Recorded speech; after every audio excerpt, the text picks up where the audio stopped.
na po yun. So, kaya lang po, sinabi na kailangan mag-move yung kabayo. So, hindi ako aware na na-move na, hinila na pala yung kabayo, hindi ako nakapag-adjust. Kaya yun, sinipa. 2 hits po. First hit dito po sa dalawang legs ko. Okay. Tapos may pahabol na hit dito po sa... Yun yung pinakamalakas, yung pangalawa. Hindi, yung una. Wow.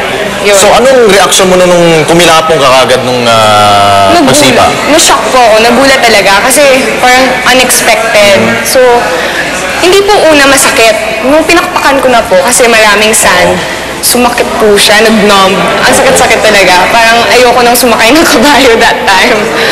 Kaya lang, part of the challenge, kailangan harapin natin kung anong...